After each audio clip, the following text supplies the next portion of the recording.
ሰላም ሰላም ሰላም እንደምን አላችሁ? ደህና ናችሁ? እግዚአብሔር ይመስገን እኔ በጣም ደህና ነኝ። እግዚአብሔር ሰላም ከእናንተ ጋር ይሁን። እስቲ ስለ አንድ ነገር እንጫወት እስቲ። ምንድን ነው እ፣ በህይወታችን ውስጥ ውስብስብ የሆነ ነገር ለምሳሌ ብሰራ አይሆንልኝም፣ ሰው እንደዚህ አይወጣልኝም፣ አገሬ ናፍቀኝ፣ ምን ይሻለኛል እንደዚህ የምንል ሰዎች ምክንያቱ ምን እንደሆነ ታውቃላችሁ? የተለያየ ነገር እንዲህ በትዳርም በቤትም እንዲህ ፍቅር ያጣችሁ ፍቅር ያሳጣችሁ እንደኔ የሆናችሁ ማለት ነው። ማለት እኔን ላገለው ማለት የማገለው ሆኜ አይደለም እና ስለማቀው አንድ ቁም ነገር እስቲ ላጫውታችሁ። ለምን እንደሆነ ግራ ለገባችሁ ወንድሞች እህቶች፣ የሚገርማችሁ ነገር ቢኖር እግዚአብሔር ድንቅ አምላክ ነው። ምንድን ነው? እኛ ካደረግነው፣ እኛ ከፈጸምነው፣ እኛ ከተከተልነው እግዚአብሔር ድንቅ አምላክ ነው። አያችሁ፣ ምንድን ነው መሰላችሁ? በየቦታው አሁን በየቦታው አውሮፓ ሂዱ፣ ኢትዮጵያ ተመልከቱ፣ የፈለገበት ቦታ ይሄ ድግምት ሰሪዎች በጣም በዝተዋል። ቤተ ክርስቲያን በቆመበት ቦታ ሁሉ ድግምተኞች አሉ። ድግምተኞች አሉ። ምንድን ነው የሚያደርገው? ባልሽ እምቢ ብሎሽ ከሆነ እንደዚህ ላድርግልሽ፣ አንተ ደግሞ ሚስትህ እንደዚህ ብላ ከሆነ እንደዚህ ላድርግልህ፣ እንድትከተልህ አደርጋለሁ ምናምን። ብቻ ብታምኑም ባታምንም የሚያደርገውም የሚደረግበትም አድራጊውም ሁሉም አንድ ናቸው። ማንኛውም ከማንኛውም ተያይዞ መጥፋት ነው። አያችሁ። እና አሁን ለምሳሌ አሜሪካ ውስጥ በየበረንዳው የሚያድሩ በቃ ስራ ሳይኖራቸው ዝም ብለው የሚንከራተቱ ሰዎች አሉ። አሜሪካ ሄደው መንከራተት እስቲ ምን ይመስላል? የሚመስል ነገር ነው። ለምን ይመስላችኋል? ድግምት ተደርጎበት ነው። ድግምት ይሄ ድግምት ሲደረግበት ምን ይሆናል? ይንከራተታል። በቃ የሚይዘው የሚጨብጠው ያጣል፣ ይወጣል፣ ወደ ጎዳና ይወጣል። እና አሜሪካን የሚያክል ሀገር ጎዳና ማደር ማለት እውነት ይሄ ሰው ሰነፍ ሊያሰኘው ይችላል። አዎ፣ ግን አሁን ይሄ ደግሞ ሲሆን አሁን ድግምተኞች ድግምት አደረጉ ብቻ ሳይሆን አደጋሚዎቹም አስደጋሚዎቹም አንድ ናቸው። እንደገና ደግሞ የተደገመበትም ሰው አንድ ነው ልላችሁ የምችለው ለምን መሰላችሁ? ጠባቂ የለውም። ጠባቂ የለውም ማለቴ ጠዋት ይነሳል፣ ይወጣል፣ ስራ ይሄዳል፣ ይመለሳል፣ ይተኛል። የሚተኛበት ሰዓት የሚበላበት ሰዓት ይበላል።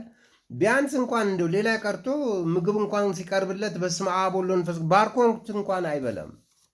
ስለዚህ እንደዚህ አይነት ነገር ሰው ጠባቂ ከሌለው ሰው ራሱን ለፈጠረው ጌታ በቀን በቀን ዕለት ዕለት አሳልፎ ራሱን ለእግዚአብሔር ካልሰጠ ተተናኳዩ ብዙ ነው፣ የሚተናኮለው ብዙ ነው።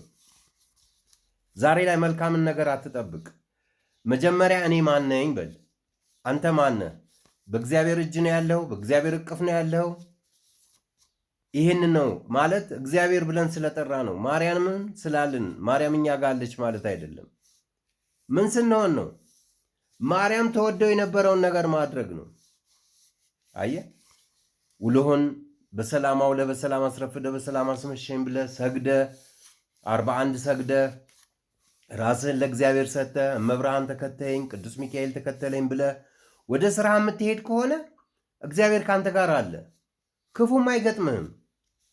አዎ፣ ግን ዝም ብለህ የምትወጣ ከሆነ ያለ እረኛ የዋለ ከብት ማለት ነው። ያለ እረኛ የዋለ ከብት ምን ይሆናል? ቀበሮ ይበላዋል። የተለያየ ገደልም ሊገባ ይችላል፣ ሊጠፋም ይችላል፣ አውሬ ይበላዋል። ይሄ እንግዲህ ያለ እረኛ ስላለ ነው ማለት ነው። ስለዚህ መጀመሪያ ስትወጣ ከቤት ስትወጣ ለእግዚአብሔር ቀላል እኮ ነው። 41 ሰግደህ ውጣ። አዎ፣ በሰላም አውለኝ፣ አንተ ቅደምልኝ ጌታ ሆይ ብለህ ፈጣሪህን ለምነህ ውጣ።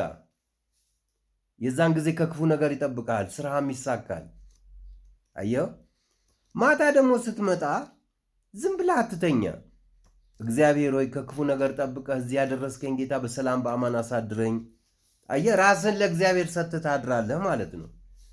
የዛን ጊዜ ምንም ነገር በግቢ ውስጥ ቢወረወር፣ በቤት ውስጥ ቢጣል፣ ድግምት ነገሮች ቢመጡ አፍረው ነው የሚመለሱት። ይከሽፋል ማለት ነው በሌላ አባባል። እና ምንድን ነው የምናደርገው? ድግምት ተደረገብኝ ብሎ የሚል ሰው በራሱ ድግምት አድራጊው ጋር ለይቼ አላየውም እንደኔ። ለምን? ሁሉም እግዚአብሔርን አያውቁትም። ለዚህ ነው ሁሉም እግዚአብሔርን አያውቁትም። አድራጊው እግዚአብሔርን ስለማያውቅ ሰው ላይ ተንኮል ይፈልጋል። የሚደረግበትም ሰው ደግሞ ያ የሚደረግበት ነገር የሚጸድቅለት ለምንድን ነው? ራሱን ለእግዚአብሔር ስላልሰጠ ነው ማለት ነው። አያችሁ? አዎ። እና ሁልጊዜ እግዚአብሔርን ይኸው ስንበላ ባርከንና ቀድሰን ይህን ምግብ ለሰጠኸኝ ጌታ ክብር ምስጋና ይግባ፣ ለተራቡ አብላቸው፣ ለተጠሙ አጠጣቸው፣ ጌታ ሆይ ለታረዙ አልብሳቸው፣ ይህንንም ምግብ ስለሰጠኸኝ አመሰግናለሁ፣ እንዲህም ብዬ ስምህን እጠራለሁ፣ አባታችን ሆይ። በቃ አየህ፣ ባረከው ማለት ነው። ከክፉ ነገር ሁሉ ተወገደ ማለት ነው። ክፉ ነገር ካጠገብህ የለም። ስለዚህ ትበላለህ፣ ትጠጣለህ፣ ሰላም ይሆናል ማለት ነው። አሁን በተለይ ብዙ ሰዎች እርግጠኛ ነኝ ሆድ በሽተኛው በጣም ነው የበዛው። ራስ ምታትና ሆድ በሽታ፣ ጉልበት በሽታ፣ ያ ሁሉ ከምንድን ነው? ራስን አሳልፈ ራስን የሰጠኸው። እከሌ ያደረገብኝ ብለህ አትበል። አንተ ለእግዚአብሔር ምን አደረግክና ምን ይጠብቅህ? እንዴት ይጠብቅህ? የፈጠረህ መጀመሪያ ማን ነው? እግዚአብሔር እኮ ነው የፈጠረ። ደግሞ የፈጠረውን ጥበቃው የሚለይ አይደለም። እግዚአብሔር ይጠብቅሃል። ግን ጠብቀኝ አላልከውም። እንዴት ትጠብቃለህ? አያችሁ። ስለዚህ ጠዋት ስትወጣ 41 ሰግደህ ወጥተህ ጌታ ሆይ አንተ ቅደም ልትለው ያስፈልጋል። እንደገና ማታ ስትመጣ በሰላም አውለ በሰላም አስረፍደ በሰላም ያስመሸኸኝ ጌታ ክብር ምስጋና ይግባህ ብለህ እግዚአብሔርን አመስግነህ ተኛ። መልካም እንቅልፍ ትተኛለህ። አየህ፣ ስትበላ ባርከህና ቀድሰህ ብላ። መልካም ምግብ ይሆንልሃል። አይቆርጥህም፣ አይፈልጥህም።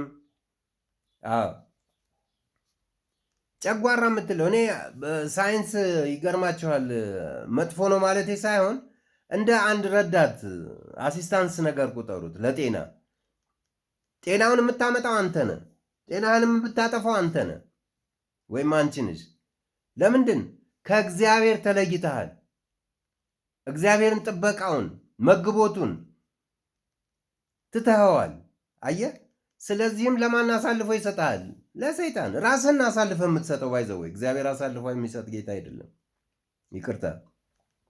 እና ወንድም እህቶቼ ምንድን ነው የምናደርገው? እከሌ ያደረገብኝ እንደዚህ ሆንኩኝ ከማለት ይልቅ ክፉም ክፉ ነው የሚሰራው። ክፉን ደግ ስራ ብትለው እንዴት ሊሰራ ይችላል? ክፉም ክፉ ይስራ፣ ደጉም ደግ ይስራ እኮ ነው ያለው እግዚአብሔር። ይስራ። አዎ። ግን እኔ ከማን ነኝ ብለህ ራስህን ጠይቅ፣ ወይም ራስሽን ጠይቂ። እኔ ከክፎቹ ነኝ ከመልካሞቹ ነኝ? ይሄንን ራስሽ ጠይቀሽ ወይም ራስህን ጠይቀ መልስ ስጥ። አዎ፣ ቀላል ነው። ራስህ የትኛው ካምፕ እንዳለ ታውቀዋለህ። በምንድን? ራስህን ጠይቀው። ቁጭ በልና ተረጋግተህ እኔ ማነኝ? ምን አደርጋለሁ? እነማ ላይ ክፋት እሰራለሁ? ክፉ ነኝ ወይ? መልካምነት አለኝ ወይ? ይህንን ጠይቅ፣ ይመለስልሃል። ህሊናህ ይመልስልሃል። እና እህት ወንድሞቼ፣ እንደዚህ ሆንኩኝ ብሰራ አይሳካልኝም፣ እንደዚህ ሰው ጋር ብጠጋ ሰዎች ይከዱኛል፣ በተበተ በቃ ዝም ብሎ ድድድድድ። ያ ምንድን ነው? ከራስህ ያመጣኸው ነው። ከራስሽ ያመጣሽው ነው። ለምን? እግዚአብሔርን ወግድ፣ እኔ በራሴ እኖራለሁ ብለነዋል። አየህ። ስለዚህ ሊሆን አይችልም። ይሄ ደግሞ አይሆንማ። እና በጣም እንጠንቀቅ። እኔ ያለኝን የማውቀውን እችንላችኋለሁ። እና እስቲ ሰግዳችሁ እግዚአብሔርን ራሳችሁን ለእግዚአብሔር ሰጥታችሁ እዩት፣ ተመልከቱት፣ ቅደም ጌታ ሆይ በሉት። አየህ፣ እዘዙት፣ ይታዘዛል ጌታ እግዚአብሔር። በእውነት እውነቴን ነው የምነግራችሁ። እንግዲህ እኔ ዕድሜ የሰጠኝን ነው የምነግራችሁ ያለሁት፣ ከየትም አላመጣውም። እና አደራ ሕፃናቶች እናንተን ሲያዩ እኮ ነው፣ እናትና አባትን ሲያዩ፣ ስትሰግዱ ሲያዩ ነው እነሱም ለእግዚአብሔር ራሳቸውን የሚሰጡት። አየ። ስለዚህ እናትና አባት በዚህ ስትበረቱ ህፃናቶች ደግሞ እናንተን ይከተላሉ። እና ለእግዚአብሔር ራሳችን እንስጥ አደራ። ወቅትና ጊዜውን እንደምታዩት ነው። በጣም ሰይፍ ሆኗል። ያለ እግዚአብሔርን ክንድ ካላደረግን በስተቀር ይህንን ጊዜ የምናልፈው አይደለም። እና እህት ወንድሞቼ እባካችሁ ይህንን ነገር አድርጉና እግዚአብሔር ምን ይላል? እግዚአብሔር በእርግጥ ይሄ አስራት በኩራት በሚል ነው። እግዚአብሔር ፈትኑኝ ብሎ አያውቅም። እናንተ ሰዎች አስራት በኩራትን አውጡ። የእግዚአብሔርን ጎተራ በልታችኋል ወይም ሰርቃችኋል። አስራት በኩራትን አውጥታችሁ እኔ በረከት እነሳችሁ ዘንድ በዚህም ፈትኑኝ ይላል እግዚአብሔር። ስለዚህ ፕሊዝ እባካችሁ ወደ እግዚአብሔር እንመለስ። የዛን ጊዜ እውነቴን ነው የምነግርህ፣ አጣጥመነው የማናቀውን ፍቅር፣ አጣጥመን የማናቀውን ሰላም፣ አጣጥመን የማናቀውን ጤና እናገኛለን። እና እግዚአብሔር የተናገርኩትን እግዚአብሔር ከልብ ያዳመጣችሁን ልባችሁ ላይ ያትምላችሁ ብዬ እላችኋለሁ። እግዚአብሔር ከእናንተ ጋር ይሁን። ደህና ሁኑልኝ ወንድሞች።